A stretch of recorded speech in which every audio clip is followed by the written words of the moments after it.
Welcome to the Late Night Race Review.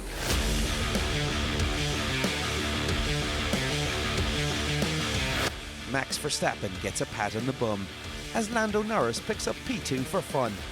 Our Alfa Romeo completely done, and Fernando Alonso will not be outrun. It's the Brazilian GP.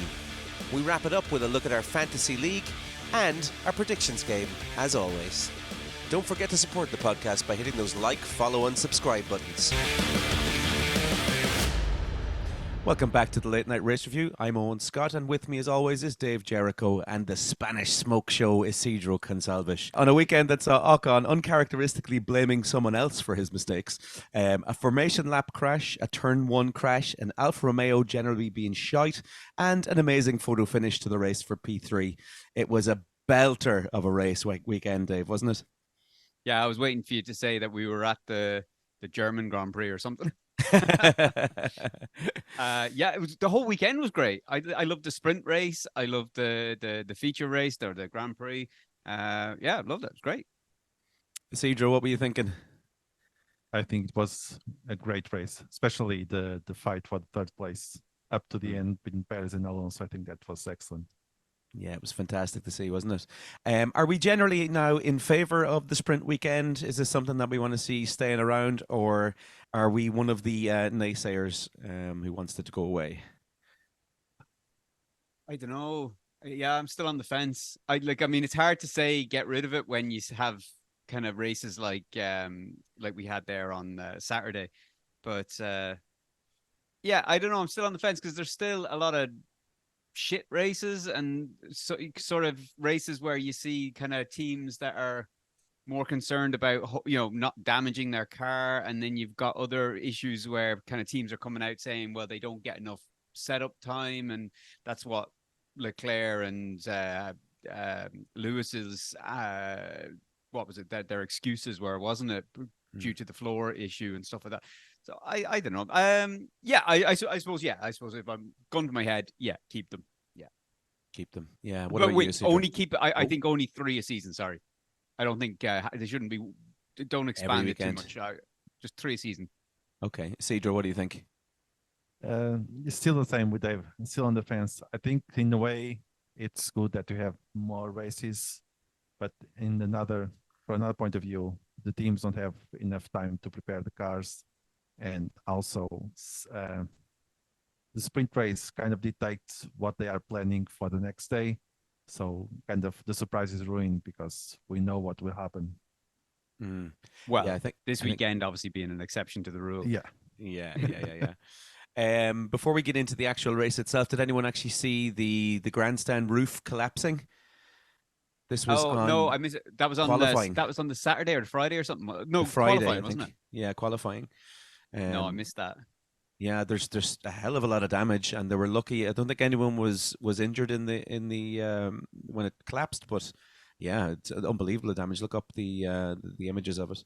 You ever see that video online of they're at a restaurant and there's like an outdoor marquee and a storm blows in, and for some reason the staff all come out to try and hold down the marquee. And the marquee takes off, and one of the staff guys decides not to let go of it and goes off with the marquee. I could just imagine that in Brazil. Absolutely beautiful. We could probably start with the qualifying then. Unprecedented scenes there in Brazil where everything just seemed to change in a split second. It went from day to night, Dave. Yeah, I'll be honest. You're gonna have to go for Isidro on this one. I missed most of the qualifying. I had to come back and catch up, and then I just kind of caught the news. I don't even know where I was that I missed the qualifying. You're trying to retrace your steps now. Where was I? Exactly. The Alzheimer's kicking in. Isidro, did you see the qualifying? Yeah, and it was Alonso that said right at the end, "It's night," because that's how dark it got. And I think for Aston Martin, that big cloud arrived at the right time because that was the best weekend for them since the beginning of the season. Yeah, and I think Leclerc, I don't know, he was happy with the P2, but I don't know if that didn't happen for the rest of the weekend because they were quite strong on the free practice. They both Ferraris were very good, and I was expecting better things from him. Yeah, Dave. But I know well, I did hear that's kind of Ferraris were the only team really to show. Wasn't it the Ferraris that were the only team really to show their hand during the free practice? And they were saying that kind of the rest of the teams didn't really kind of didn't show their hand. Like, so I think it was maybe a little bit of a false flag there that Ferrari were maybe stronger than they appeared to be in free practice. Yeah, you'll always look great when all the other teams are purposely going slow, I guess. Yeah. And if that big cloud brought luck to Aston Martin, it was not as lucky as the McLarens because they didn't have enough time to go back to the track. Mm-hmm. But then again, today it showed a different story for McLaren. Yeah. Let's jump into the sprint race then. There was a particular incident I want to jump on top of really quickly. It was the Ocon-Alonso crash. Now, oh yeah, I forgot about that. Jesus. yeah, where do we stand? I guess Dave, we'll start with you. Where do you stand? Was it Ocon or was it Alonso or was it both? There was a bit of both, but largely I'd lay the blame at Ocon. I do think Alonso sort of pulled in a little bit, not as severe as that would have caused an accident. But I think what happened was Ocon was coming up. He saw Alonso on the outside. He thought, grand, he's pulled over out of the way. And I think just at the initial reaction when he saw possibly that Aston Martin just pull, he kind of had a bit of a snap on the steering wheel, and that just kind of lost him a bit of control, and he went into the Aston Martin. So I think it was just largely that maneuver from Alonso just broke his I don't think he was expecting it, and he just got a bit of a, there was a bit of a reaction, an instinctive reaction that just led to that crash. So I think, it was a bit of both, but I think Ocon should have been able to hold that. And Ocon's reaction afterwards was to basically say, I'm not to blame at all. It was all Alonso. Yeah, of course. Like, who's going to blame themselves? So French. Isidro, what do you think of the incident? I'd like to imagine that when Ocon arrived to the Alpine pit, they just said, let's look at the tapes, shall we? Because I think there's no doubt Ocon, if anything, I'll say it's 90-10. Ocon definitely is the main culprit there. Yeah, agreed. I feel like Ocon was coming up behind Alonso, just kind of thinking, gritting his teeth, going, I hate this guy. I fucking hate this guy. And then he was just watching him too close, I think, was the problem. And yeah, coming into the sprint race, obviously we had the hope that Lando Norris possibly was going to get some sort of a first win in McLaren. But yet again, it was with ease that Max Verstappen just breezed by him, Dave, wasn't it? Yeah, it was. But it was still nice to see him get the pole position. I know it's only the sprint, but it was still nice. And he got second. And I think if, as much as he kind of came across that he was a bit disappointed, he said it wasn't the win. Like, I think if he looks back at it, he'll kind of go, do you know what?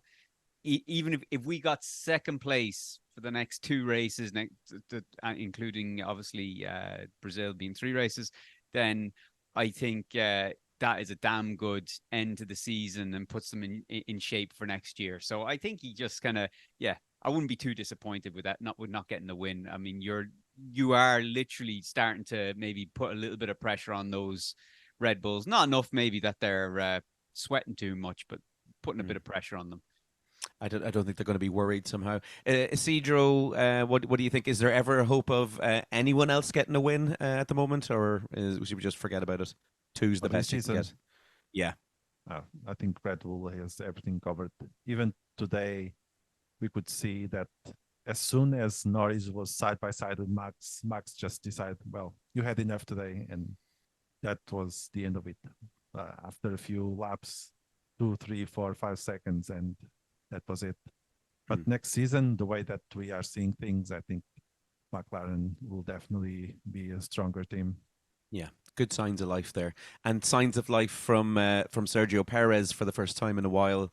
over this weekend. Good to see him back again. Let's get into the race itself. We'll start at the top. We'll start with Max. I mean, he was cool and breezy really the whole way through the race. He kind of again eased his way into first, and then it was just tire management mode really after corner 3. I think really was it, Dave? Yeah, I think so, pretty much. Even when it looked like Norris was catching up with him, you were kind of like, is he really, or is he like? Even when I think when Norris came in at the final stint, when he came in for the soft tires, and he was like 12 seconds behind, and he was the commentators were fucking losing their shit because he'd after catching Max by like 2.5 seconds on one lap or something like that, and you're like, he's 10 seconds at that stage. He was 10 seconds out in the lead. And you just knew he was like, everyone else is having overheating issues. Everyone else is having trouble with the car. There was probably a bit of lifting and coasting, bit of cooling. He was just, managing the car, managing his race. I think he knows if he needed to, he could have ramped up that engine a little bit further to give him a little bit more power, but they didn't need it. That's not to say that, to take anything away from McLaren, though. I still do think they're starting. They must be worrying Red Bull. Red Bull must be looking at kind of going, okay, these guys are developing fast. We need to make sure they don't catch us. And at the moment, it looks like they are, because previous races up until maybe 2 weeks ago, 3 weeks ago, Red Bull were so much further ahead than everyone else. But now you see those times coming down and down and down. Yeah. Isidro, there's not much really else to talk about with Max Verstappen. Let's have a look at SergioPerez. What did you think of him this weekend? Is he back? I think he's back. I think today we were able to see the Perez that we missed since the 6th race of this season. And today I think he was showing that Red Bull should keep him for another season at least. You turncoat, typical Spanish. Yeah, He gets second place. He deserves to stay there. There's no options really at the moment. Okay, Dave, I think you've got a different opinion there by the look on your face. Yeah, Give it it's to me. one race. He's had a shit season. Like, I mean, fuck's sake, this is like the Nick DeFries thing. Like, he just turns up and does one good race. Suddenly, we're giving him a Formula One drive. Like, Yeah. he's had one. Like, he's been shit. Like, and okay, he had a good weekend. At the end of the day, though, let's put it this way: he finished 4th in that Red Bull, right? By 0.052, I think. Yeah, okay. We'll get to the dramatic end. let's not give away the farm just yet. But like, he had a good weekend. He finished 4th. My question would be, now we all know how amazing Alonso is at keeping a car behind him when he needs to. That Aston Martin, this is their first race sort of back to having performance. And again, we'll talk about Aston Martin a little bit later on. But does anybody think, like, if I went through a couple of drivers, if you put them in that Red Bull, like let's go through them. Like, would Verstappen have got past Alonso? I'd say in the 20 laps that Perez was behind Alonso or thereabouts at close distance, Verstappen would have done it. Would Lando Norris have got past Alonso if he was in a Red Bull? I think so. Would Lewis Hamilton have done it? I think so. Like, I mean, I could go through a few more drivers, and I think my answer is going to be probably yes on a lot of them.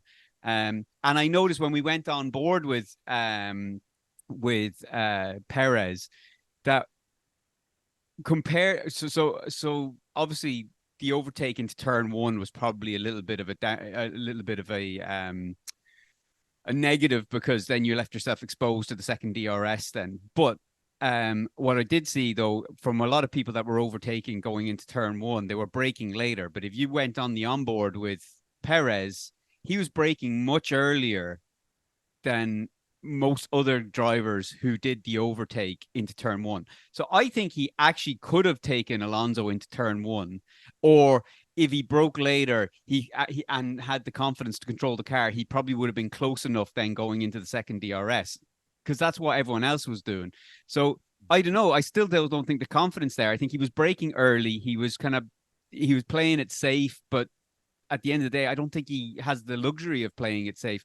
I think a fourth place is a fourth place, no matter how close it is over the line. I think he needed a podium, and standing up there with a trophy that left a little bit of a burning impression into Christian Horner's brain that, oh, there's the last thing he saw in Brazil was SergioPerez holding up a trophy, not, oh, you are hanging out of the arse end of that Aston Martin going over the line.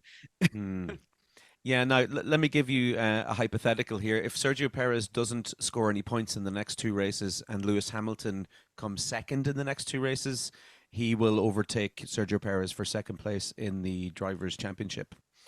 So, I'd be honest, I would say, given how bad the Mercedes were today, I think, I think out of two balls of shit, I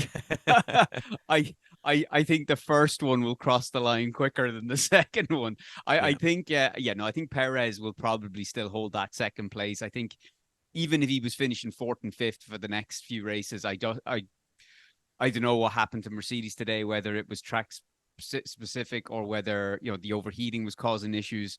I really don't know. But that wouldn't give me confidence that Hamilton will outscore Perez enough to catch him by the end of the season. So he's assured second place. If he gets podiums in the next two races, Dave, has he done enough for you to warrant that seat? I mean, he's still second. If he gets two podiums, even if it's third place, if he gets two podiums for the next few races and the performance, don't get me wrong, as much as I'm giving him stick, it's still a great performance from him this weekend compared to, in the context of the crap he's had. So if he gets two podiums in the next two races, I think the Red Bull team will be thinking, okay, maybe he has found his form. Maybe there was a little bit of whatever sort of psychological issues were going on there that was causing him to lose confidence or whatever it was. But if he manages to finish convincingly on the podium in the next two races, then yeah, I think you'd have to say you'd have to roll the dice with him for 2024. You'd have to, that just shows consistency, that he's had a good race in Brazil, two podiums, and one in Vegas, one in Abu Dhabi. That shows growth. That shows sort of returning to some sort of a form. But I would say you'd have to. And Isidro, he had a nice little back and forth with both Mercedes today, showing good form there, trying to get by the two lads. Mercedes in good form today. No. Perez was showing good form in getting by the Mercedes. Let us be clear. Well, to be fair, the smoking tractors. To be fair, even the Alpine had a better performance than the Mercedes, so that's not enough to compare with Perez. But I think Perez, considering that Perez started in 9 and he finished in a P4 position, I think he did a very good overtake, especially over Hamilton. Although Hamilton knew that what this car was giving. But I think we saw a good performance of Perez.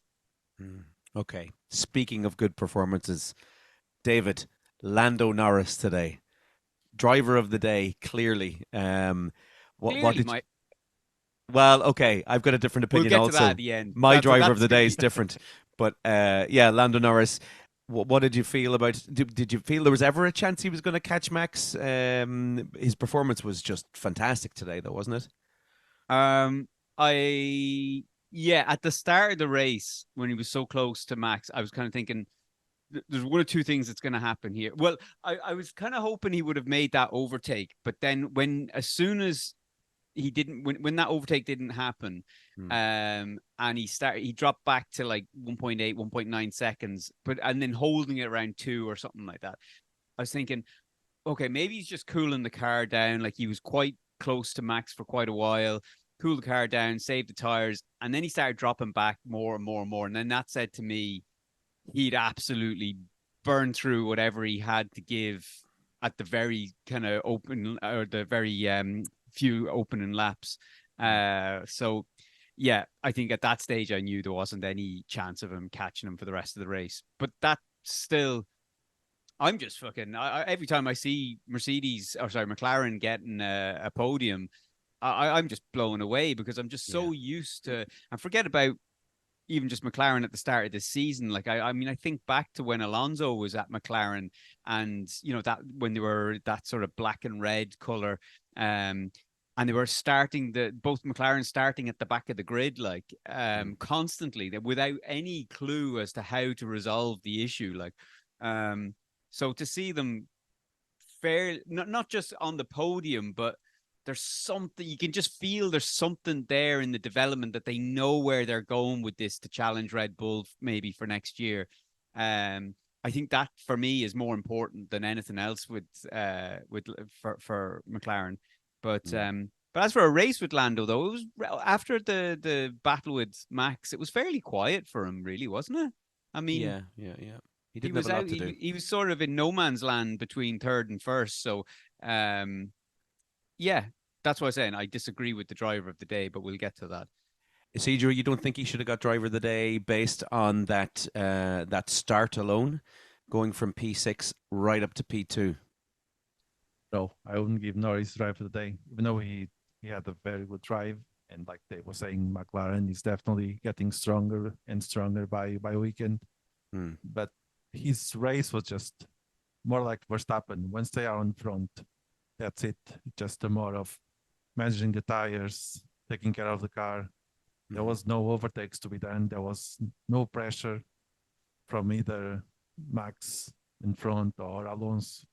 So it was a quiet race for him, I have to say. Yeah, Dave, go on. And let's just remember that that going from P6 to P2, he only had Alonso really to overtake because Leclerc wasn't on that side of the grid anymore. So now I'm not taking that away from Lando Norris. Usually has a good start. He's got great reaction times anyway. So that's just me being a bit of a fucking cunt. But sorry, I shouldn't be dropping the C-bombs. That's all right. We've gone far enough. Who cares anymore? Yeah, so I mean, there is that there was only one car on his side of the grid between those positions. So, but yeah, it was great. He was on the right side of the grid, unlike his teammate Oscar Piastri, who unfortunately got clipped and damage in his rear wing. A completely different day for Oscar.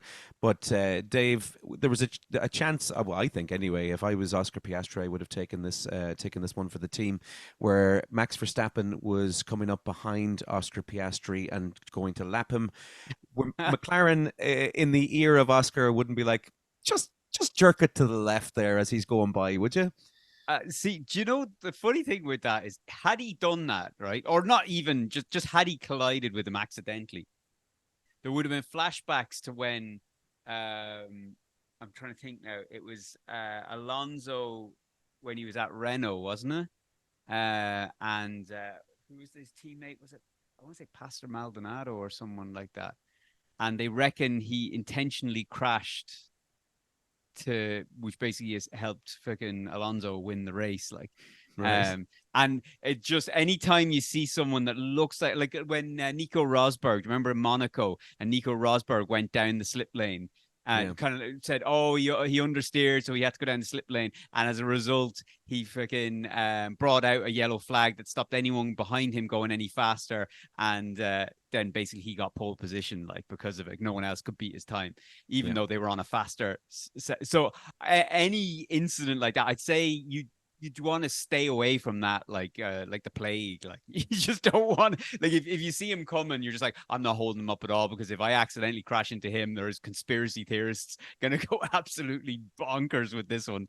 But I mean, as a team, what's the worst that can happen there if you're caught? Fine. If you're caught, no, I'd say you'd no, I'd say in this day and age, I'd say if you got found out for intentionally crashing into the race leader to give your teammate who's second the race win, no, I'd say you'd probably get a disqualification from the season or something like that, or you'd certainly get a huge, like, it would be financially a disaster for you, like.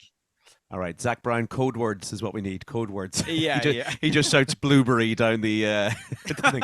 Blueberry, blueberry. Okay. No, I meant red grape. All right, so that's not a possibility then. But yeah, different tale for Oscar. Moving on, let's move on to Fernando Alonso. What a hero! He pulls out these drives sometimes where it's just it's the most gripping thing to watch, and his back and forth with Perez was just absolutely fantastic. Isidro, give me your breakdown of Fernando Alonso and his battle with Sergio today. I think it was Brazil race was basically Alonso and the fight with Perez. And I think the fact that they brought back the original Aston Martin from the beginning of the season, it helped to have Alonso in the podium today. And we could see that Alonso was comfortable with the car, confident with everything, and that ended up giving basically the best race of Brazil was thanks to Alonso. Dave, what do you think of Alonso and versus Perez? Yeah, pretty much just echo everything Isidro said. Like it was great to see. Okay, let me first state before I say anything about the battle between the two of them. It was great to see that they brought back, or they rolled back, the upgrades that they brought that was basically decimating them. But my question is, surely they knew those upgrades were knackered way before now, like, and they could have probably shelved them much sooner than the third last race of the season. So that would be my first. So I have to hit a negative before I go for the positive. But the positive, do you know, I don't think I've celebrated a third place finish. Do you know the last time I cheered like that for Formula One was when Max Verstappen won his first world title. Yeah. Because it was such a dominant, Mercedes had been dominating so long. It was just so amazing seeing another driver win the world title, and I cheered so much when that happened. And it was the same when Alonso overtook, when I saw Perez overtaking, I was like, yeah, this is just not happening. I was like, oh, now we're into the last lap, and it's just not. And then Alonso managed to take the place back, and I was like, great. Then we had the shit race director who decided to show us fucking Max Verstappen moonwalking over the finish line for 5 minutes. And then we finally got to see and I was like, oh, like it was just great. Because I had flashbacks of when Hamilton, who was it he overtook on the last lap of the race going in? Oh, Jesus, I can't remember who it was now. Was this last year? There was an Alpine involved in the one last year, I think. Was it Alonso also? No, it was. I can't think of it. Bottas, maybe. I can't remember who it was now, but it was Hamilton overtook. It was a kind of one of the minnow kind of teams, I think. Was ahead and going for third place. I fucking can't think who it was. Bollocks. But anyway, Hamilton overtook him anyway and took the place, as far as I fucking recall. I'm sure someone's screaming at the fucking Spotify right now. Yeah, so I had flashbacks of all that anyway, and I was just kind of like, oh, fuck it, he's going to nab him right on, because the finish line is just far enough away that DRS would be powerful enough. But, oh my God, like, I mean, that was close. That was great. Loved it. And fair play to Perez for his part in that. It made it exciting. Still think he should have maybe, I think the third place was on for him, but Alonso just, I mean, no one defends like Alonso. I mean, he's just unbelievable at it. Like, I don't think there's any driver on the current grid, and I'm trying to think of in previous year, who? Albon's very good defending. Yeah, no, I'm not saying there's not good defenders, but I just mean at the level that Alonso's at. I mean, it's just, it's just like, I know it's a cliche, but when they say like, oh, his car is twice as wide as anyone else's, but I mean, genuinely, he seems to make it so difficult for someone to overtake him. Yeah, it's great. I love it, and I'm hoping now that Aston Martin stop upgrading their car, so we have some more kind of close racing. Although it does show as well how much the good development that McLaren did has sort of passed where Aston Martin were at the start of the season. Considering that, I mean, what was the gap between Alonso and Let me have a quick look here. 34 seconds between Alonso and Norris. No, but yeah, so no, I was between Alonso and Verstappen, but it was still 26 seconds you're right, between Alonso and Norris. So that says quite a bit about how far behind Aston Martin have actually dropped, but also says a lot then about, say, the likes of Ferrari, Mercedes, and them, that Aston Martin are kind of here doing bits, getting third places with a car that's sort of similar to what they had at the start of the season. And these guys have been upgrading all season, and they're still not able to beat the Aston Martin. So yeah, and you can segue to Lance Stroll now, because he was part of that. He also kind of bet out a lot of those. Yeah, that was just about to go on to Lance Stroll. Isidro, give me a breakdown of his weekend. He was very successful, wasn't he? He was very happy. I think it was the best weekend for him at least for this season. And I don't think he pushed anyone this weekend. Didn't need to. I mean, after he finished or crash any bikes, the qualification in third place, thanks to that big dark cloud. Yeah, he knew that his weekend was won, regardless of what happened next day. And fortunately, it did a good race, I have to say. Yeah. They got, if he did this drive the past 19 races, maybe Aston Martin would be in a better place. But today, I think he helped, and the team overall didn't crash the car, got points, P5, I think. Yeah, P5. Yeah, and he only finished 6 seconds behind Alonso. So, I mean, it shows that he's still kind of keeping pace with his teammate when they're both kind of on form. So, I think, I mean, I think have they already confirmed that he's staying for next season? I'm pretty sure they have. I didn't. I wouldn't imagine that he's allowed to leave at this stage. I'd say he's set there until Daddy leaves as well. Yeah. So, I'm pretty sure he's there next season. But I mean, yeah, it was good. We'll see. Well, we'll see now what the next 2 races bring. I mean, Vegas is going to be a huge unknown for everyone. So, as I think Ocon or not Ocon, who was it being interviewed? Gasly or someone being interviewed after the race, kind of saying what they thought about Las Vegas, and he says the only experience I have on it so far is what I've played on the F1 game, and I'm like, wow. That's not good. This is going to be interesting. Yeah. Let's move away from Mr. Stroll. I even when he's doing well, I don't like talking about him. Carlos Sainz bringing up the next place in P6. Somewhat muted race. I only really noticed him as he was going by the Mercedes. Dave, can you give me a rundown on Carlos Sainz race today? I think you might as well just bundle the Ferraris into one conversation, because they just had mechanical issues. They had the performance wasn't there. Nothing was going right for them. They were just off the pace. Even though I know Sainz looked like at one stage you were looking at it going, when he was overtaking the Mercedes and stuff like that, and you're like, oh yeah, he's starting to move. But I mean, it was just Mercedes dropping back more so than anything else. Yeah. So, now he was complaining. They're putting a lot of emphasis on the fact that he was complaining about his clutch pedal, or his clutch paddle, should I say? And then he had issues with downshifting, but he said on the team radio that it wasn't downshifting at all, which that's not the case, because if it wasn't downshifting at all, it means he's driving around the whole track in 8th gear. Like, you're not getting around there in the times that he was doing, so it had to have been going down. So I think it was just maybe something else going on. But then obviously Leclerc, like I thought when I saw the thing with Leclerc, I thought it was his issue. Like, but it turns out again just another mechanical issue for the Ferrari. So, bad weekend for them. And we're actually just bundling in Alfa Romeo as well. They're also Ferrari parts, and I'd be curious to see whether any of the issues that they were having were similar or in any way related to Ferrari's mechanical issues. Where next season Alfa Romeo are no more, are they? Is it that? Yeah, that's I think gone it's now. Going to be Sauber. I think the sponsorship deal ends at the end of the season, so I think until 2026, it's going to be just Sauber, I think. Yeah, so real shitty way to end that Alfa Romeo deal, isn't it? Yeah, and it's gonna be shit seeing like.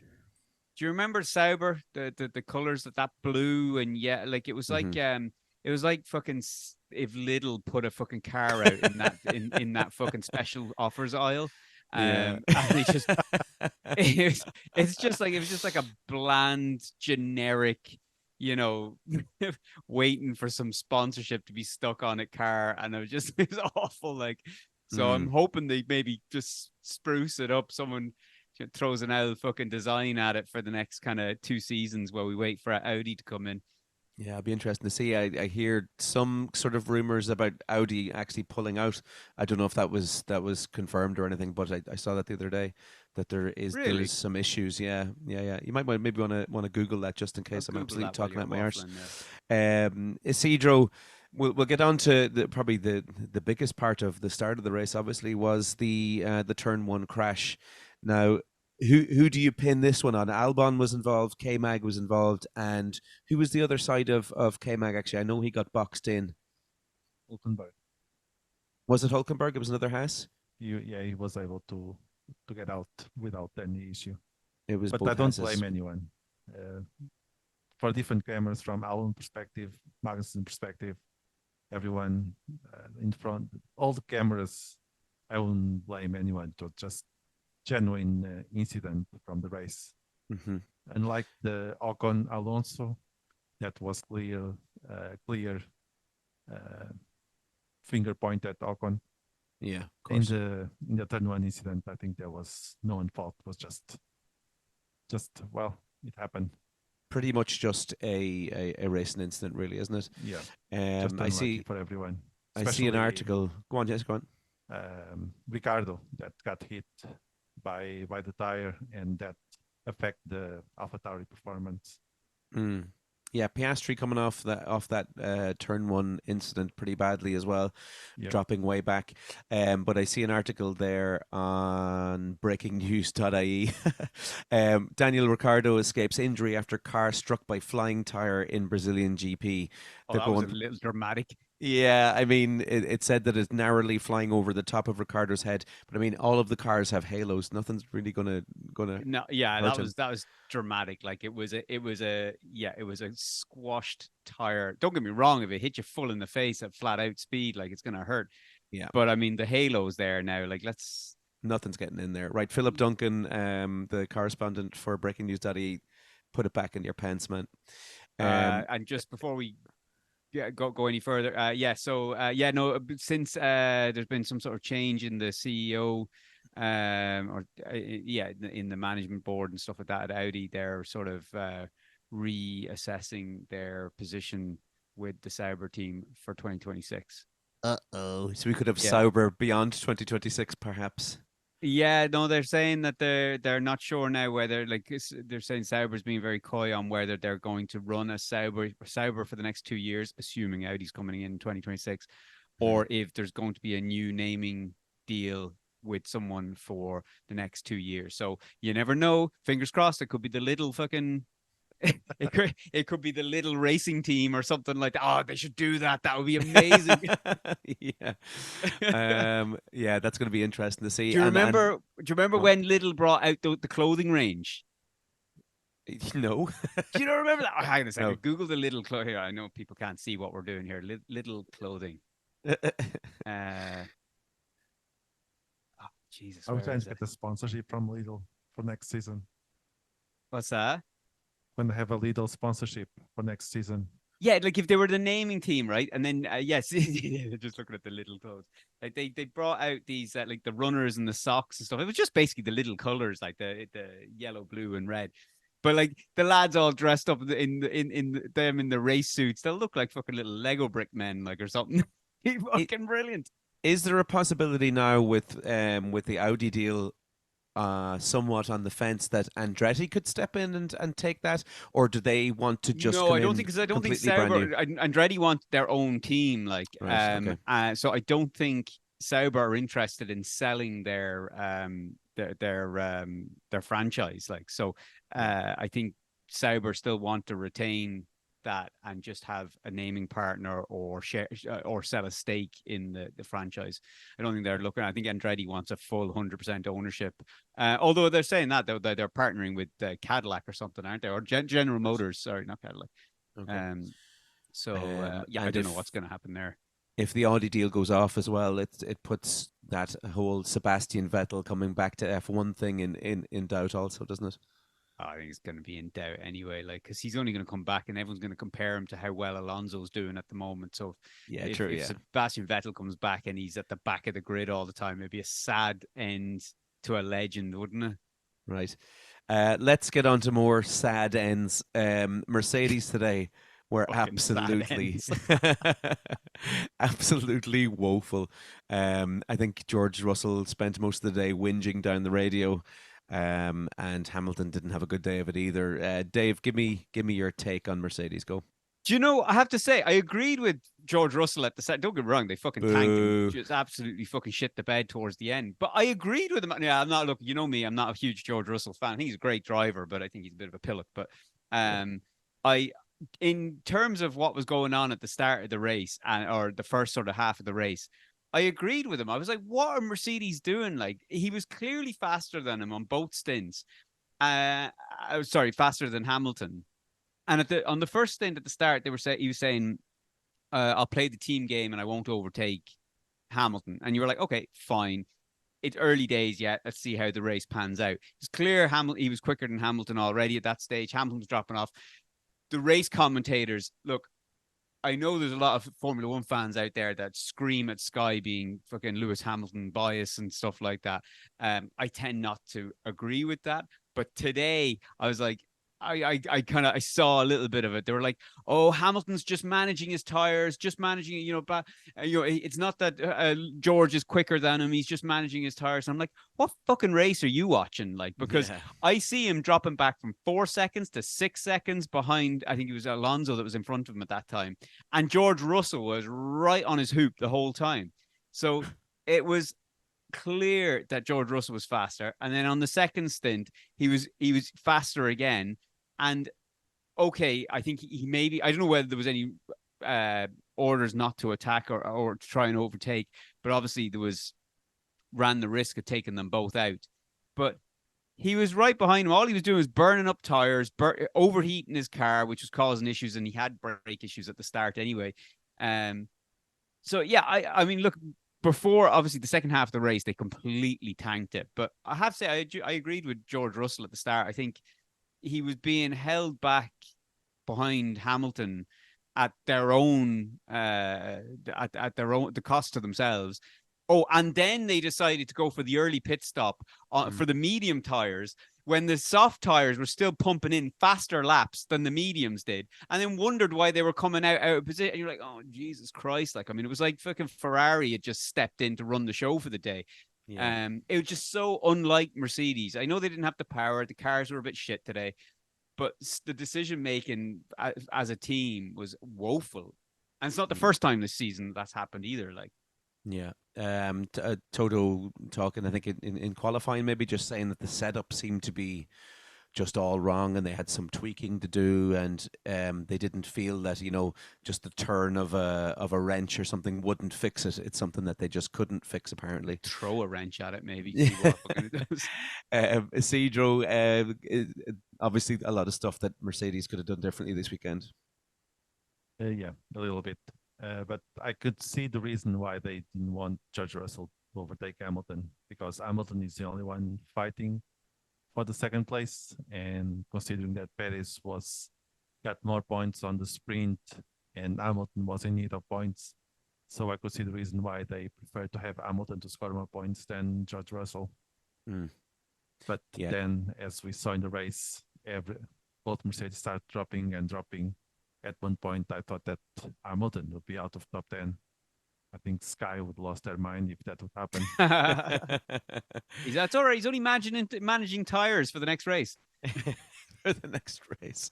They're putting all their eggs in the Hamilton basket, aren't they? Yeah, but it's a bit late. I don't see Hamilton getting I see Hamilton more concerned keeping the third place. Yeah, that's the thing. Yeah, it's keeping Alonso and away from him, fighting really. for second. Yeah. I don't think there's much of a chance really of Alonso catching him. There's 30 something points to play for. 226 Alonso or Hamilton's on, and Alonso's on 198. I think the big players there are from Alonso down to Sainz. I think that's the only real game to play is for fourth place in the Drivers' Championship at the moment. They're all on similar points. Sainz is on 192, Norris 195, and then Alonso 198. So that's where most of the action's probably going to happen over the next it's two. It's really between Norris and Alonso. Let's not kid ourselves here. Those Ferraris are not going to. Well, they could surprise you. You never know. It's like Ferrari to come back and have just something random go right. Yeah, it's true. When they locked out the front row of the grid with 2 and with 1-2, and you're like, what the fuck? Yeah, they're just so inconsistent. It's unbelievable. So I think that's where all the play is. I think Hamilton's safe enough. I think Perez is probably safe enough as well, isn't he? Right. Anything else to cover today, lads? Before we move on, honorable mentions. Any honorable mentions? Don't want to, but Yuki Tsunoda, I hate the guy, but he had a good race today. He finished 9th. He got some points. Gasly's up there as well. I think we've hit everything, and yeah, I think we've hit everything. Yeah, there's nothing really else to talk about there. Shall we move on, Dave? Oh yeah, where are we moving on to now? Oh yeah, we'll have a quick fucking check in here on the fancy. Yeah. Let me just see if they've updated. I know they haven't updated what I'm talking about, but we'll see. What about the biggest loser of the day? What? The biggest loser of the day. Oh shit! Yeah, we've got our hang on a second. We've got the driver of the day and our loser of the day. All right. They're coming up. Oh, no, we usually do that before the fantasy. Look at this. We don't even know our own fucking format. I don't think so. I think we do the fantasy first and then that, no? No. We wrap up the race review with the loser of the day and the fucking driver of the day. Okay, go for it, Dave. Go on. All right. Well, it's Alonso for me as driver of the day, and those people who picked Lando Norris are fucking wrong. Oh. The difference between Norris and Alonso is just 2.6%. Yeah, but that's because everybody vote. I think F1 should stop putting the vote for the race out so early. I think they should literally be leaving it till the last 2 laps or something like that, because and just have everyone cram in to vote for the last 2 laps or something, because putting it out with 8 laps to go, 10 laps to go. Like, I mean, that battle with Perez was only just getting started, and we were all looking at going, there's no way he's keeping that Red Bull behind him with the 2 DRS zones for the next 10 laps or 12 laps, however long he had. And yet people had already voted, Lando Norris driver of the day. How? He didn't manage to overtake Verstappen. He stayed in second place and then was in no man's land for the whole race between first and third. Like, how does that warrant driver of the day? It's just like I like Lando Norris. He's a great driver, but that was just pure bandwagon fucking voting. Like, Alonso clearly got driver of the day. End of discussion. Thank you. Let's move on to loser. I think I'm. But isn't it interesting how Max Verstappen is so dominant? He had a perfect race today, and no one even considers him for driver of the day. No one gives a shit. He's just too good now. It's like someone playing on fucking amateur mode. The guy could have won. Joe, he could have on the last lap reversed around the grid, around the track, and crossed the line, and you still wouldn't give him the drive of the day for it. Yeah, ridiculous, isn't it? Alonso's mine. Isidro, Alonso's yours. Yeah, mine too. Just a correction. The difference between Norris and Alonso is just 1.4%. 1.4. So, like Dave was saying, if they kept the vote just the last lap or something, it would have been clearly sure Alonso would just clear this. But Alonso is clearly the driver of the day. It was just a bunch of fucking kiddie F1 fans hopped up on sugar, just couldn't wait to vote. As soon as voting was over or open, it was just like, I don't give a shit about the rest of the race. I don't care how that's going to go. I'm just voting for Lando Norris. It's like, all right, put the fucking Mars bar down and just wait until the race gets closer to conclusion. Dave, what's the loser of the day? Go on. So many. So there's a lot to pick from. Horrible, isn't it? I mean, I'll give it to. Okay, I'm gonna go with Alex Albon. There's a lot that could. All right. I think I'm gonna because I could easily have given it to Charles Leclerc because it was embarrassing that he went out, but it wasn't his fault. It was a mechanical failure, and had he not gone out there he probably wouldn't have really come anywhere in the race anyway, judging by how we saw the performance from Carlos Sainz and the other Ferrari. Alex Albon, on the other hand, he had a great start, was bombing up on the right-hand side, and then just got clipped by Hulkenberg, who it wasn't his fault, obviously. I think Isidro was talking about that earlier. He just got sandwiched, and as a result, the collision happened. So, yeah, I think Albon possibly could have come out of that race with a few points and had more to offer, I think. I'm going to go Albon, my loser of the day. I'm going to go for Oscar Piastri. I think similar enough reason. I think he was coming. He just got collected. 10th. Yeah, sorry, I forgot about Piastri. Yeah, same sort of idea, but he had to trundle around then for the rest of the race, just kind of tipping around, giving people DRS. So I'm going to go Oscar Piastri, I think. I'm going with it's a lot, but I'll say Mercedes. Yeah, that's good. They start very well, and they end up just one retired and one barely getting points. Yeah, I mean, I think, like I said, there was so many you could give it to. Like there was a lot of crap being thrown around on that track. Yeah. We had 14 cars finish the race today. Ridiculous. And some of them didn't deserve to finish the race. Yeah, exactly. Yeah. All right, Dave, are we moving on? All right, let me have a check here. I see a calculating thing here still popping up on the fancy, but we'll call out where we're all at the moment. So judging by, I think we're still going off the results from just the sprint race. Zanetta Team 1 is now number 1. Russell My Feather, number 2. RRM Team 1, number 3. So that's the top 3. I'm still in 5th. My missus is still in 7th. You boys are Isidro 17th, and Scotty, you are 22nd. Lovely. Of 22? 22, yeah. Lovely. And I have to say, like, so whoever Team Trek is, like, you're gonna hate me for fucking singling you out, but you were top of the league for ages. Now you're down in 14th. What the hell happened? Maybe hold off on that. Something disastrous could have happened in that person's life. He must have borrowed the Aston Martin upgrades. Is what must have happened. He couldn't pay his bills and lost his internet, so he can't actually do anything on his phone. Oh, Jesus Christ! Get in contact, Team Trek, if you can. Yeah, let us know you're okay. You're still safe. Yeah, we hope you're safe and you haven't been kidnapped. That would be horrible. You're in the boot of a car trying to do your F1 fantasy team. It's actually like Luis Diaz's dad. Jesus. Frantically trying to get signal in the jungle somewhere trying to do his F1 team. Oops. Okay. Well, that's enough to piss off a few of our listeners. So let's move on. Good stuff. All right. Okay. So, prediction game. Oh, God, yeah. Yeah. All right. So I had Verstappen P1, of course. Why wouldn't I? Hamilton P2, which at the start of the race I thought was going to happen. And I had Norris P3, which unfortunately did not happen for me.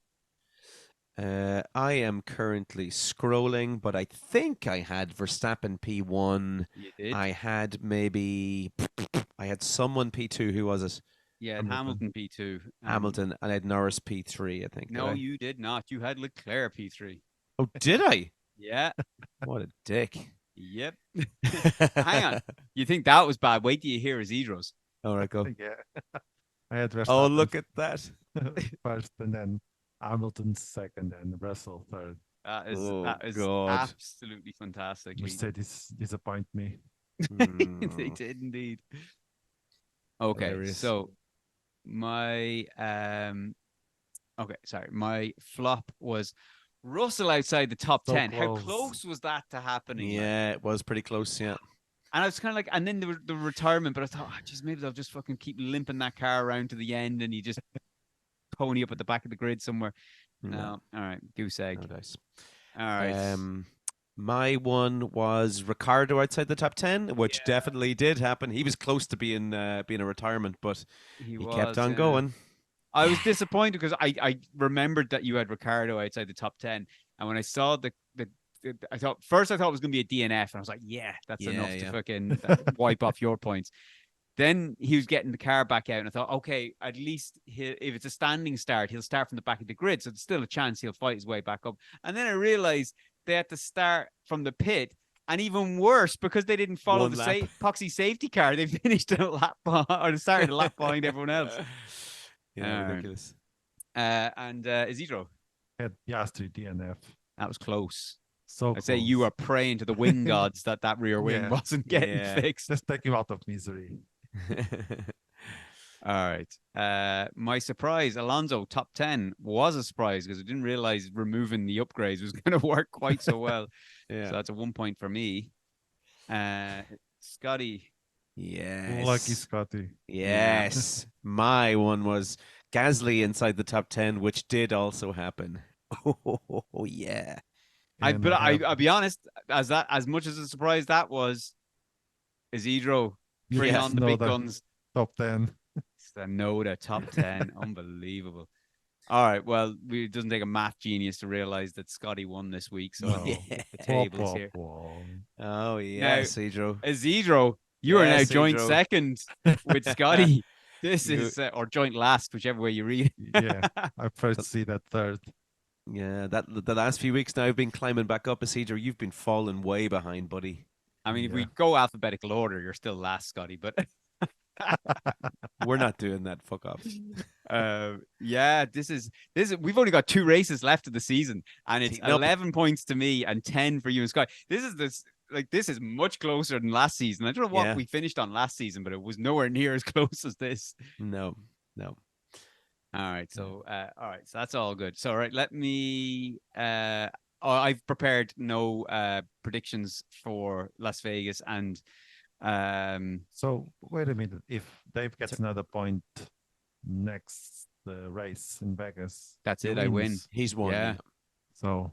But I haven't got a point in but 2 or 3 races, was it? I think me and you both got one last week. Yeah, we tied, but I don't think I haven't got an outright win in a while now. Not in a while, no. I've been going for big air for the crack, and now it's fucking backfiring on me big time. It's knuckle down time. We've only got 2 left. And I haven't prepared any for Las Vegas. Like, this could be a long end to the podcast. I mean, as much as you can prepare for Vegas, I don't think there's anything you can do here. Everything's big air. It really is. Like, I mean, I have to go Verstappen. I mean, I don't want to. I want to go with someone else just for the fucking sheer crack. But I mean, it's too close now at the end. Mm-hmm. All right, Verstappen P1. I'm going to go with Perez. How do you not go with the same top 3 that finished today? Yeah. I mean, why wouldn't it's going to be a lot colder than so the likes of the Ferraris, the Mercedes and stuff like that, they will probably do better with the weather conditions anyway, the temperatures in Las Vegas than they did in Brazil. Oh Jesus. All right, I'm going to go Norris P2. I mean, he's just fucking on fire, that man. Yeah. And P3, do I go with Alonso or do I go with Perez? Go with Perez. Nah, I'm rooting for him to fucking. He's just fucking dead and buried. Who am I got? Do you know? I'm gonna go madness. I'm gonna regret it. I'm going Hamilton P3.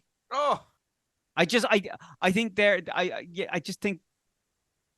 Oh, do I want to do that? Yeah, go on, do it. Yeah, go on. Right, I see Hamilton there. Next. Yeah, it's written in. It's written in. Yeah, all right, lock it in. Fuck it. All right. Okay. I'll just put Verstappen, will I, for everybody's P1? Yeah. I mean, let me update this fucking document quicker than. Well, actually, no. Maybe he won't be for Isidro, but yeah, mine is Verstappen P1. I'm gonna go Perez P2 because Perez loves a street circuit, and I'm gonna go Lando P3 because he loves playing computer games, and I guarantee you he's played this track over and over. F1, yeah. All right. I had the same as Scotty, but now I have to change. Ooh. You don't have to. You can go for it, but I mean, it's gonna mean you're tied if that's what it comes down to. I'm gonna put Verstappen, Norris, and Alonso. Verstappen, Norris, and Albon. Did you say Alonso. Albon? Oh, yeah, I thought Alonso, he said okay. Albon as well. Yeah, Alonso, that's a Alonso. Spanish accent. I can't Yeah. understand. Assuming that Fucking Aston Martin Spaniards. stays quiet and doesn't touch the car. Yeah, okay, I like that. Yeah, Alonso. I mean, like I said, yeah, I would have Yeah. gone with that. I just want to go for be something different. All right. Yeah, it's a good time of the year to be doing that, I suppose, yeah. Yeah, it's a bit of a dicey one. My flop is going to be. All right, now we're all going to be dicks about this. Yeah, we are. Yeah. Both of mine are dick moves. So, all right, I'm pulling out my mega dick move. I'm going with Yuki Tsunoda outside the top 10. Yeah, I thought that's where you're going. I'm going to go for my flop. Stroll outside the top 10. Oh, that's a risky one, I think. No, Stroll is just shit. I'm going for Stroll outside. Don't top 10. forget outside top 10, not DNF. Yeah, Yeah, I'd have said you've more chance of it. No, No, it's locked in. It's locked in. Yeah. Yeah, I'm there. I would have gone for DNF over an outside top 10 with the way that Aston Martin performed today. But anyway, Isidro, who's your flop? My flop is, that's in my notes, Tsunoda outside top 10. Ah, there you go. Nice. Share those points, boys. Yeah. Everyone's going to have the same. I know they're all going to have the same surprises. And now, hang on a second. Like the surprise is like you can't pick a DNF and go. No. I don't think anyone's picking a DNF. Everyone's going for the same one. Let's just put it all in. The good old friend. Yeah. Oh, I'm not going for the good old friend. No, I know what he's going with. Piastri inside the top 10. Yeah, me too. Yeah. That's exactly what I was going to go with, and I was looking to see whether there was something else that would be. Is that who you're going for, Isidro? No, my good friend Albon. Yeah, that's what I was thinking when you said my Albon good friend, could be a good one though as well, like a street circuit. I don't know, like is it a high downforce, a low downforce track? It must be a low downforce track, would it be, or a medium downforce track? Because there's a lot of straights and stuff, isn't there? I'm not actually fucking sure. Yeah, that's why I think the Williams were going to be good for that big straights. Yeah, that's why I thought maybe I think the Williams is probably not a bad shout for a top 10 finish, but probably not as nailed on as I think Piastri, short of a shit show happening in qualifying. Can I just bring something up briefly? Well, the rules do say, do they not, that it has to be someone that doesn't count a DNF. Albon's last finish was inside the top 10. He finished P9 in Mexico. You're right. Yeah, you're right. Well, so we need to review the points because we need to review the points from last week because let's see what was Mexico Albon finished 9th. Yeah. We've thumbed through the rule book. It's you can't have Albon. But anyway, It's not your turn yet. Anyway, I'm going Piastri top 10. And Scotty, you are also going with Piastri. Yeah. Top 10. Has to be done. Oh, geez, it all comes down really to we're all fairly similar. Yeah. It's that top 3, I think, that's going to do it. Yeah. Let me just make something up very quickly. Yeah. Because my wait, hang on a second. Wait, hang on. Sorry, I got carried away with Scotty's fucking there. Albon. Oh yeah, sorry, Albon DNF today. Of course, DNF that's why. Yeah, the last points finish was in Mexico. Yeah. Of course, we can't have that. Yeah. You can only go off his last finish, and he didn't finish where he finished. Brazil. Yeah. Unless you now we don't have any guidelines in place for the sprint races, but our predictions are for the Grand Prix, not the sprint. So yeah, let's make that a rule now. Just to scupper Zedro. Let's see if we can remember that rule next week. Where are we going with Zedro? You don't have many options there outside the not top a lot. 10. No, yeah. Join us on the Piastri bench. Well, the thing is, Piastri doesn't know. It was the first time in Brazil because he doesn't know the track. But it's everybody's first time in Vegas. Yeah, but he doesn't seem to do good in tracks he doesn't know. That's what I'm saying. Is that not But every yeah. track? Piastri top What? 10. Is that not every track for Piastri? No. Well, he would have had experience with the F2 and stuff like that. Oh, in- okay, in okay, different okay. Series. Who we going with? Piastri top 10. Yeah. After all the big drama and the big delay, he gone with the same as us. All right. Yeah. It's like dragging a child through the supermarket, for God's sake. Eventually, they're going to pick up that pack of crisps. Yeah. All right. Piastri top 10. All right. That was good. All round. All right, guys. I think that's us for this week. We will be back next week. No, we won't 2 be back weeks. next week. Thank you, 2 Scotty, weeks for time. sticking those two fingers up at me. We will be back in 2 weeks' time for the Las Vegas Grand Prix. I can't wait. Actually, Han, before we go, I was hyped about the Miami Grand Prix, and then it turned out to be shit. But I'm really fucking buzzing now for this fucking Las Vegas one. I want to see. It's got to be a spectacle, surely. So you're The going only- to be awake at 6 Yeah, a.m.? the only issue with it is its kickoff time is 6 a.m. I don't know. Like I'm awake most days at 6 a.m. anyway. So just all I have to do is roll over and turn on the TV in the bedroom. Like, I don't think it's that much of a drama to expect me to see it. Like, Yeah, I'm looking forward to it now, I have to say, yeah. yeah, I can't wait. I'm going to get up early and watch it, I think. Yeah. Well, I'll be messaging the F1 group, and probably the only response I'm going to get is from your brother. He's Yes, probably going to be the yes, only yes. one awake to watch it. Right. Okay, guys, that's it. Right. Back in 2 weeks for Las Vegas. Hope everyone's excited. We shall see you then. Click.